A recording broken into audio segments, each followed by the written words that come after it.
One of my most popular projects is making a wire flower. And here's the sort of thing I could do with it is put it on the front of a card with a button in the middle. You can make a corded pendant. You can make earrings, obviously. There's so many versatile things that you can do with a very decorative flower. So I'm going to show you how I make a very simple one. This is 0.8 wire, but you can use any wire you want. I'm using copper. And I'm going to start with my tips of my round nose pliers and create a little circle right at the end of the wire. And now I've got some bail making pliers, but you can equally use your round nose pliers, but I'm going to use the bail making pliers to make the petals because that way they're not tapered and it's nice and even. So I'm going to make the first petal by leaving a gap and folding it round, and then you've got to decide on the height of each of the petals that you want to make. So I've decided on that height. Then I'm going to fold the wire back or bend it back just above that little link, and then again I'm going to make my second petal, and I'm going to try and keep it on the same height as the first one. I want to make about either 5 or 7 petals. So I'm going to do 7 petals.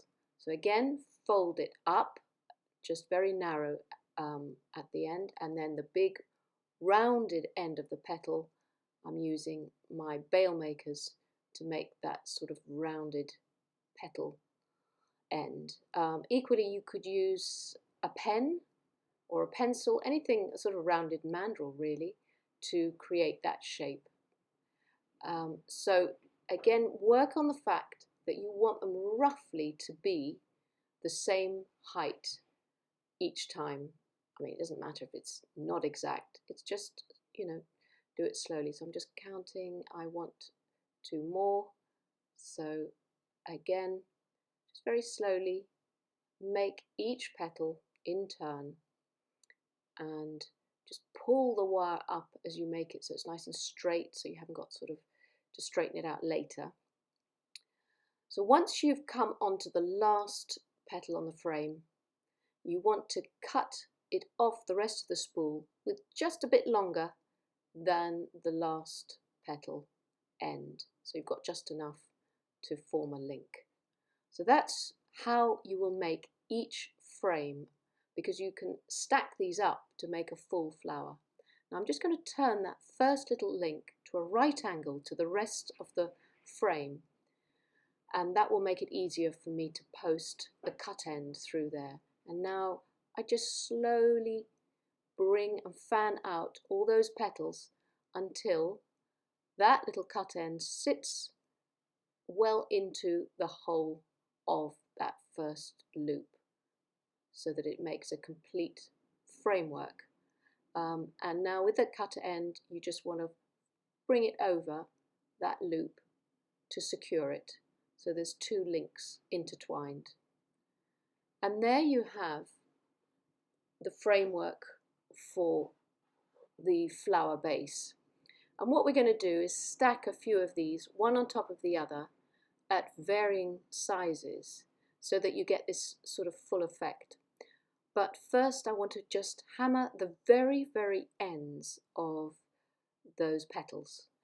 Not only because I want to work hard on them, but also that flattened and spread wire look at the ends gives it a nice sort of, I don't know, a finish. You just spread and flatten them out, and it also makes it much stronger. So once you've done that, you might have misshaped it a bit, so you spend a bit more time again just sort of evening out the framework and getting it to be roughly circular and flower-like. And that's going to be my base frame, and you will make all your other frames in exactly the same way. You can make them slightly smaller, and you can choose how many you want to stack on top of each other. I think I'm going to stack just 3, and then I'm going to do the inner part of the flower, which is sort of like the stamen bit.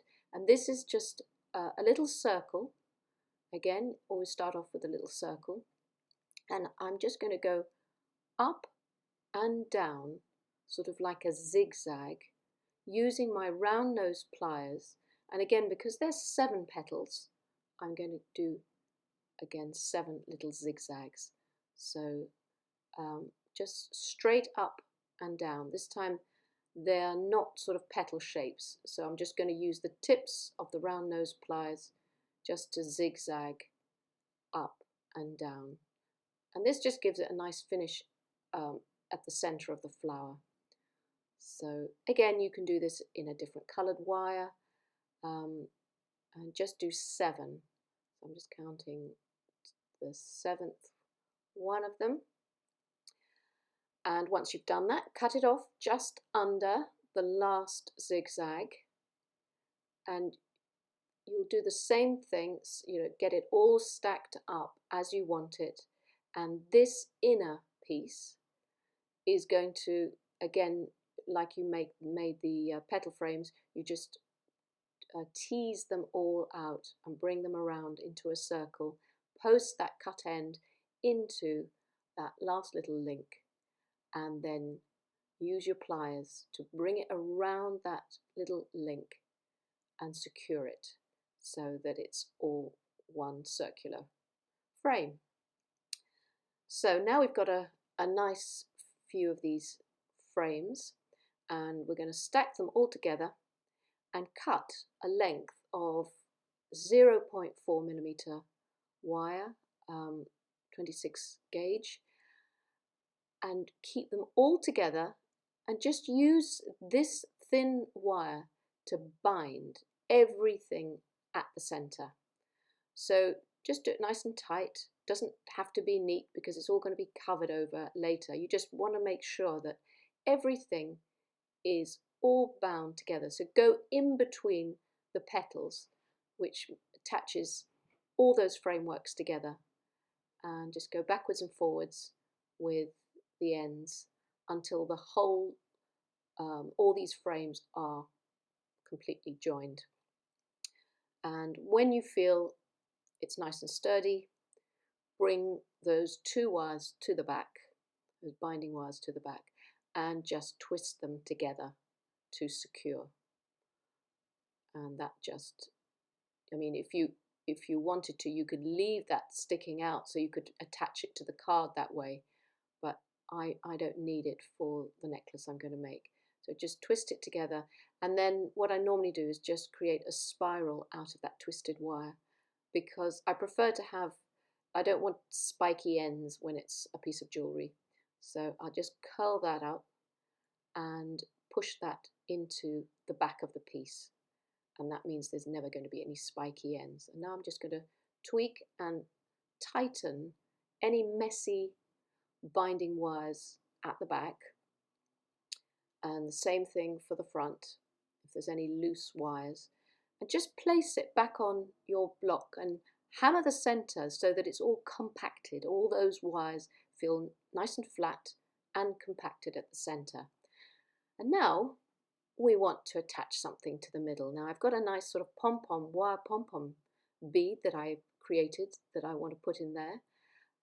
So I can show you how I would make that. I usually use my coiling gizmo. Now if you've got a coiling gizmo, that's just a framework you put to your table and you wind around and you make a coil of wire. Equally, you could do that on your round nose pliers or a knitting needle. So here's some coils I made earlier out of 0.4 and 0.5 wires. So I stretch them out. I'm just going to curl the very end there. And you saw I stretched them out, but I didn't get rid of the curl in the wire. And now I'm just going to curl that in around into a sort of spirally shape. And once I've got a sort of a spiral shape, I'm going to wrap the rest of the curly wire around that, like a ball of wool, really, you know, when you're, or a ball of string. Just keep wrapping it. And because it's curly, it's going to hook itself in, you know, hook onto itself. And just keep going and curling it round, turning it round until you come to the end. And then with that sort of end of the wire, just poke it into that that sort of ball. And there's your first base. I mean, you could use that as it is, but I'm just going to add another layer, another colour, so it sort of gives it a bit more depth if you add, you know, two colours. So again, I'm going to stretch out my coil and just have it as a sort of curly-whirly piece of wire, and I just push that into that pom-pom wire pom-pom that I've made, and it sort of wants to sit in there. It just gives it another sort of little layer of colour. And again, either cut away or push any end, because you don't want any spiky ends coming out. And then again, just carry on curling the other side of it and pushing it in. So that obviously will make it bigger, make the pom-pom bigger as well. So you're just going round and round. It's very therapeutic doing this sort of thing. You can, you know, ask a friend to do while you're making the flower, or maybe one of your children would like to help, or grandchildren. So compact it, hold it in your hand, and like you're making meatballs or something, you just roll it around your hand to make it nice and compact. Here I'll just add one more colour just to pick up on the flower base. So here's a bit of silver, and again, you see how you can layer and layer colours, and you just push it into the coiled wire. And these sort of pom-poms make lovely earrings, are great for necklaces. There's lots of things you can do. In fact, I can dedicate another tutorial to pom-pom jewellery. I do quite a lot of that. And it's great fun. You can use amazing colours together, because wires obviously come in, you know, shocking pinks and purples and all sorts of rainbow colours. So we could dedicate another tutorial to pom-pom jewellery. But that's just how I would make the centre of the flowers, just a circular pom-pom of wire like that. So that can be put in the centre. Actually, for this one, I think it's just a little bit too big. I'm going to go for the one I made earlier. I think that fits the proportion of the flower that I made. So to attach that to the centre, get another piece of 0.4 or 26 gauge wire, and it's just attach it a couple of times to, you know, a length, so that you feel it's secure. Just feed it through, because there's sort of holes in there. And then wire that on. I suppose it's a bit like sewing. You just sort of, you know, anchor it onto where you want it, and then again use the end of the wire to feed back through the pom-pom bead. Find a gap anywhere you can and just pull it through, and just sort of sew it on to the front center of your flower, so that it feels sort of nice and secure and it sits well. And you can always use one of the ends to, you know, like you secure a button, you can always wind it round the base area as well. But just keep feeding the wires, if you can find little gaps, to make sure that it's sort of held on to the center nice and firmly. So now I'm just finishing off, making sure that the wires are used up. I'm just going to go round the base now, just to make sure it's sitting well. And then once I'm happy with that, I will bring the wires to the back and finish off. So I've finished that there, and then I've just got this wire to go, and I'll just tidy any little bits up. What I have done in the past is sometimes I've just cut a little piece of felt or something, that a round circle, and then glued it to the back of my pendant. So that way I cover all those messy ends from the back. You can do that, but here I'm just going to finish off that little cut end there, spiral it up, and find a little space that I can sort of push it into the back so that it doesn't lift up. And there you have it. You've got a lovely flower. Now I'm just going to go at those little stamen pieces that we did, the small centerpiece. I'm just going to curl just the ends of those up with my round nose pliers. That just gives it a little bit more, you know, three-dimensional feel. So you can just lift those up and curl them around, and it sort of sits there holding that lovely pom-pom at the center of your piece. So these are just little finishing touches, and then you can hang it on to a chain, or you can make it into a brooch, or whatever you want to create it as. So I hope you've enjoyed that tutorial.